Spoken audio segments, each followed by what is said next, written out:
Rory? I know this is pretty immediate of me, but this weekend I'll be heading back to my parents' place. What? You're going home by yourself? Yup. On Friday night, my plan is to take the nightly bus all the way back home to their town. You're still going to be working on Saturday, right? That's right. We're in the middle of a rough wave, so I won't be able to take any time off either. Is there something you're going back to your parents' house for? My friend got into an accident and is now in the hospital. I want to go and see him and all while I still can. Since I'm already going to be back in my hometown then, I thought I might as well just stay with my parents for the weekend and hang out. So you're staying for the entire weekend? Yep. I already contacted my parents about it and they both said it was okay. Is that right? Oh, what's wrong with going back to stay at my parents' house? I never said there was anything wrong with that, Robert. Let me just ask this to make sure, but are you sure you don't want me coming with you? Oh, don't worry about me. This is about me being there with a friend of mine you've never even met, and it's not like you're going to be able to take time off work anyway. My parents were also both saying they only wanted me coming home, so... I see. Okay then.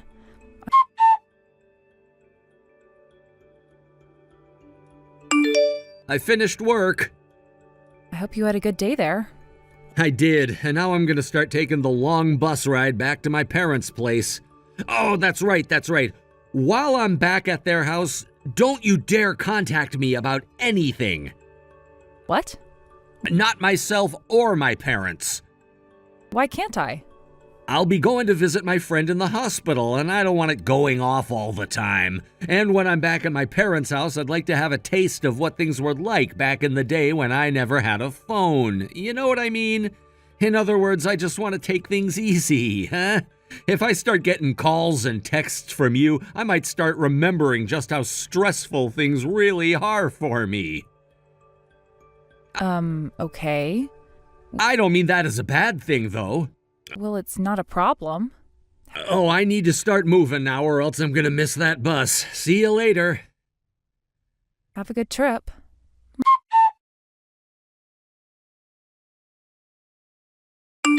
Mom, good evening. This is about what I mentioned to you before. Hello, Rory. And good evening to you, too. How are things going there? Just as I expected. I'm heading back home now is all I really got from him. He told me that he had just finished up work and would be getting on the night bus to head to your guys' place for the weekend. I see. Just to be sure that there wasn't someone like that, my husband and I called all around and heard nothing about one of his friends being in the hospital right now. Everyone around here knows about Robert, so I made sure to ask every single person I could about one of his friends, and nothing came back about one being injured. Thank you for doing that. I'm sorry if that took a lot of your time away from you, though. No worries about that. Another thing, Robert told me not to contact him at all while he's back with you guys. Oh, why could that have been? He said something about not wanting his phone ringing all the time while he's at the hospital.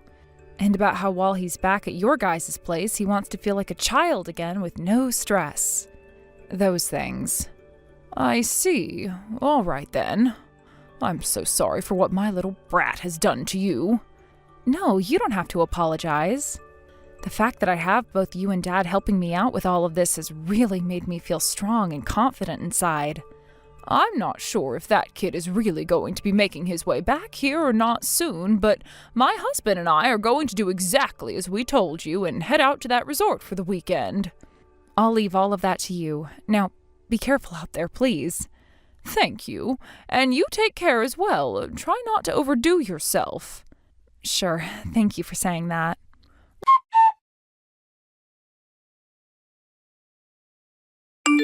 Rory, things are going as we assumed they would. Robert just got here and checked into the hotel with a very young woman at his side. Roger that, Mom. So once they've begun eating dinner and a couple of hours have passed since then, we can start our plan of attack, right? Correct. Please do your best. By the way, Rory, that woman he's with, she's the daughter of someone I know.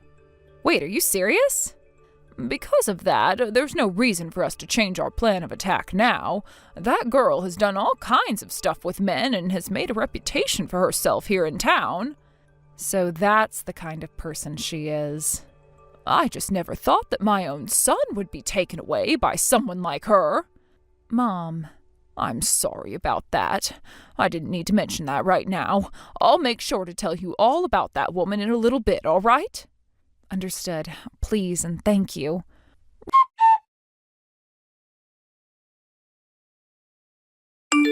Robert, I'm in trouble. What? Mom?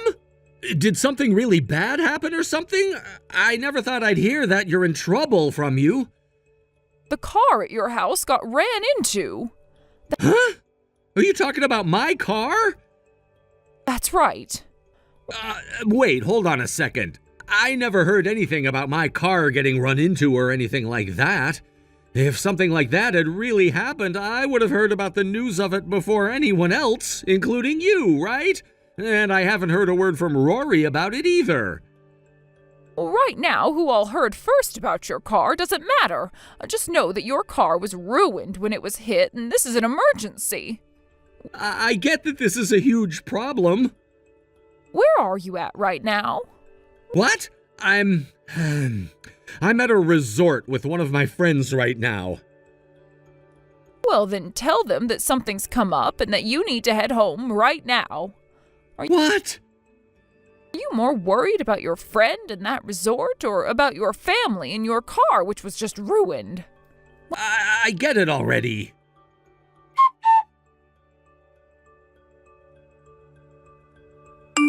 Yo, Rory, I'm on the bus right now heading back to the house. Did my car really end up getting destroyed after being hit? Well, I never heard anything from you about that before. Does that mean you weren't even aware of that happening yet or something? Hey, are you gonna pick up your phone and reply to me yet?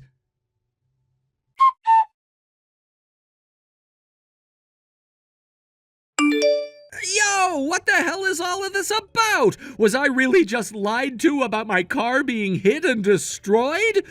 Who the hell was the one that made up all that crap about my car? Well, hello, Robert. Are you back at the house now? Hey, Rory! Where the hell are you at right now? You should be finished with work by now, right? I'm finished. Well then, where the hell have you been this whole time? The next town over, back at my parents' house. What the hell is going on over there? I heard about how my car was hit and ruined by my mom, which has turned out to be some massive bullcrap. Oh? I had told your mom that everything would be up to her in terms of that. But I guess telling you that your car was ruined would be the best way of getting you to come home as soon as possible. Huh? I'm not really sure what's going on here, but you knew about the lie? And you were able to get my mom to lie to me about it all? In other words, both you and my mom were in on all of this? Why would the both of you do this to me? Were you too busy smooching with that girlfriend of yours at the resort for all of this? Huh? I knew you would be, so I made sure that your mom made up a really good lie that would get you to run home without even thinking first, and taking you away from her. What are you going on about? I don't have any girlfriend right now. Listen, Robert, sorry to say, but I know all about you and her. What? That girl you've been cheating on me with happens to have lived in the same neighborhood as your parents do, but has now been living close to you and I ever since she moved out here after high school. And she so happens to be only 19 years old and working at that favorite bar of yours here in town, right? Did you get so excited about seeing a girl close to 10 years younger than you from the past and taking things one step too far because of it? I'm sorry, but it is frickin' disgusting that a man who is almost 30 now has been having sex with a girl who is just over half his age now. What? How did you find out about this? Both your mom and your dad went to a resort close by to their town, thinking that would be just the place you'd be heading to with her. They were both the ones that saw everything play out, by the way. What? They saw you checking into the place with her, standing right beside you that whole time. They were able to find out where I'd be staying with her? How did they manage that? Listen to this, Robert. I had a look at the computer the other night, and on Google there was still a tab open to that resort, and it was saying thank you for booking 2 nights there this weekend. What? You used that website as well, then? Did you not just hear me say that I logged into the computer and that tab was still open? I was actually getting on to book a place for my mom and I to go for myself this weekend. And that's when I ran into what you'd left for me to see. Damn it! After having a look at more of the search history thereafter, I found this wasn't the first time you'd done this either. There was at least 3 times you'd gone and booked a room for 2 on that website. But I never went anywhere with you before. That was the moment I realized that you were most likely cheating on me and that I needed to talk with your parents about it. And so, that's how the 2 of them found where I'd be staying. That's right, Robert. Next time you want to keep something completely hidden from me, do so by exiting out of those tabs after reserving a room. Or better yet, do all of that on your phone, please. I should have known something was up when it was my mom telling me about my car having been hit and ruined like she did. You have always had that soft spot in your heart for your mom, to the point that you'll just listen to anything she has to say to you without a doubt in your mind. Well, that really came to bite you in the ass this time, right? God damn it! One other thing. I'll leave everything that comes after this for your dad to handle. My dad? I heard something before from him about how he'd be calling in some help in order to get you trained into being a decent human being again. I'm sure someone's going to be there for you very soon now. Can you hear them coming yet?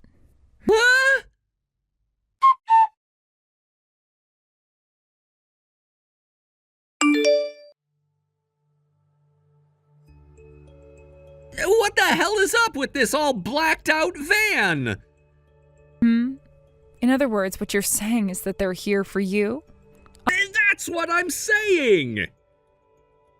I'm pretty sure you're in the middle of a crisis over there, so it's surprising you can still text me right now. I told them to let me text you so I could ask one last thing, and so they gave me my phone back and let me talk with you. Why would a blacked out van be sent to get me? Well, that van is the company van for a mining company. What kind of mining company are you talking about? One that mines coal. It's the kind of place ne'er-do-wells like yourself end up working at when the rest of the world can't deal with their childish crap anymore. And where they go to learn how to be a proper adult and someone who can be considered a human being again, instead of some stinky pile of trash. I hear that a lot of the people that go to work in those mines come out changed men afterwards. What the hell? And wait, I'm not some stupid ne'er-do-well. And that's why you're going to work there now. You don't seem to get who you really are yet. And wait, what about the company I'm currently working for right now? Hey, come on now. I know you've been fired by them a long time ago. What? After I found out you were cheating on me, I gave your last boss a call and asked about what you'd been doing at work. Turns out that your last boss and I went to the same school together, and he told me all about what actually happened to you some time ago. You'd make out with your coworkers of yours in the company car, and sometimes take them to hotels after work to stay the night. You'd also bring them along with you on your business trips. And then it was found out that you'd spend company money on women, and when asked about all of those things you'd been doing, you said they were all BS. So the company had you fired, right?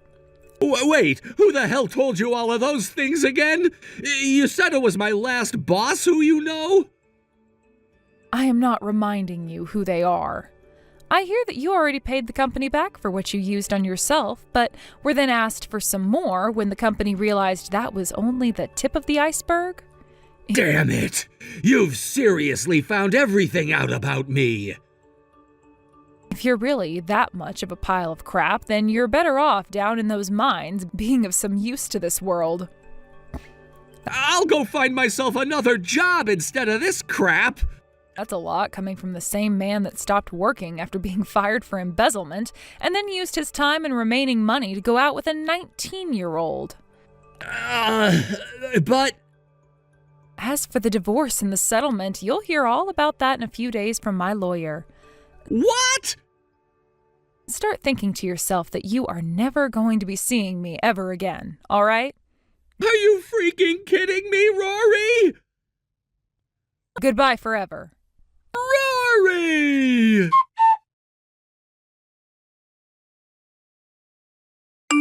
According to the neighbors, the scene unfolded like a chaotic comedy. Robert was in a state of panic when he saw a group of muscular men emerge from the sleek black van parked next to our house. The sight of these intimidating figures sent him into a frenzy. He was shouting, "No, please stop!" in a voice that was more pitiful than threatening, as he darted around the yard, desperately trying to escape whatever fate he thought awaited him. It was as if he had lost all sense of dignity. His frantic movements seemed almost comical, flailing about as he attempted to evade them. But in the midst of his chaotic escape, he stumbled over absolutely nothing, a complete misstep, and that was the tipping point. He ended up crashing headfirst into the garden pond, splashing water everywhere. The image of him, completely soaked and disoriented, is one I can't help but chuckle at even now. Despite being drenched from head to toe, the men didn't let him off the hook. They unceremoniously dragged him out of the pond and proceeded to haul him away to the coal mine's dormitory, their intentions no doubt less than pleasant. It was a fitting end to his embarrassing display, though I had to admit I felt a strange sense of satisfaction watching him be taken away, water dripping from him like some sort of a defeated cartoon character. Meanwhile, the female college student involved in this whole mess found herself facing her own consequences. In light of the emotional damages I had demanded from her, she was promptly expelled from her university. It seemed like a swift decision, perhaps to protect the institution's reputation from any further fallout. She quickly found herself a job, likely out of necessity, as the reality of her situation hit her hard. I heard that she also ended up joining the same group that was linked to Robert, which made for a curious twist of fate. When I filed for divorce, I also demanded compensation for emotional distress. The agreed-upon amount would be deducted from both of their salaries at the respective companies where they now worked. It's interesting how life has a way of tying people together, even after a relationship has crumbled into pieces. As for Robert and the young woman, both have now been assigned to different locations within their organizations. They're reportedly undergoing rigorous training under strict supervisors who believe in a tough love approach to education. From what I gather, they're working hard, facing a kind of mentorship that is both challenging and, dare I say, possibly character building. It's ironic that they now have to deal with harsh mentors, considering that their earlier actions stemmed from a lack of responsibility. The transition from a carefree student life to one filled with the pressures of a working environment must be a jarring experience for them. Robert, in particular, used to live a life where he could laugh off his mistakes, and now he is likely learning that the world doesn't operate that way. He might be grappling with the consequences of his actions in a much more profound way than he ever anticipated. I often wonder how they are handling their new lives. It's almost poetic justice. While they were enjoying what they thought was a fun, carefree existence, they now find themselves in positions where they have to work hard to regain some semblance of respectability. Life can change in an instant, and for both of them, it has become a harsh lesson in accountability. As for me, the divorce process and everything surrounding it were undeniably challenging. But I feel a sense of closure knowing that they are now facing the repercussions of their actions. The emotional toll it took on me was significant, but watching them deal with their own consequences offers a form of vindication. I can move on with my life, and they have to face their new reality, one that involves hard work and the guidance of tough mentors. I've also started to find my own path forward. It's liberating to think that I can make decisions without having to consider the whims of someone else. While they're caught up in a world of hard lessons and difficult tasks, I can focus on my own growth and happiness. The burden of their choices no longer weighs on me. Instead, I feel a sense of lightness and freedom. The universe has a way of balancing things out, and for Robert and the college student, the reality of their situation is a stark reminder of how important it is to take responsibility for one's actions. They thought they could have a carefree life, but now they're learning that every choice has consequences. It's hard not to feel a bit smug about the whole situation. I can't help but smile at the irony.